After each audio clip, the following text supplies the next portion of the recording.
Y'all not gonna like this one, but let's talk about prayer. You got to beg God, and I mean begging.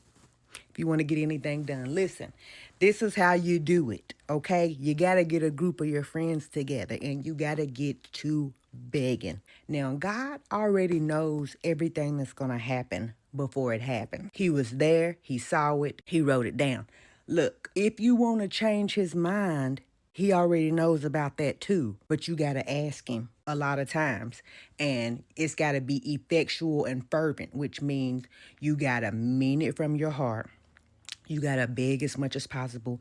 And if possible, you need to solicit some of your friends and family to join you in the begging.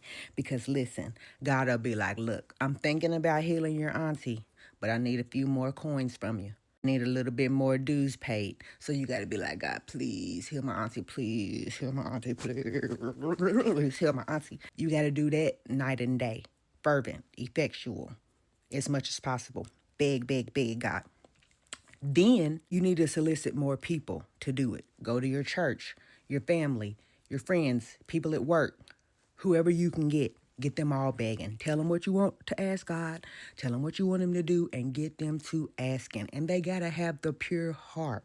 So that means they got to ask God to forgive them first. And then they got to come back and ask him for whatever you want him to do. So you got to get forgiven. And then we could talk about healing your auntie. So you got to beg God, beg God, beg God. Then he'll say, I like how y'all begging. I like how many of y'all is begging. I'm still not sure if I'm going to get rid of that cancer or not. I don't think you believe enough. And you're like, God, no, I believe you can do it. I want it. I want the cancer gone. Please heal my auntie. Auntie still dead. It wasn't in my will. Sometimes you have a service where everybody got to get together and try to get into the spirit. You got to go into like a trance and you really got to go deep and talking to God and begging him to change his mind about what is already established before you was even born.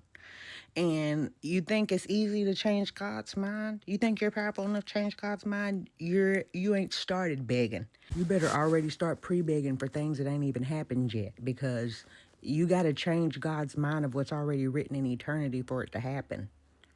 And that's why y'all's prayers don't get answered, because your arms is too short to box with God.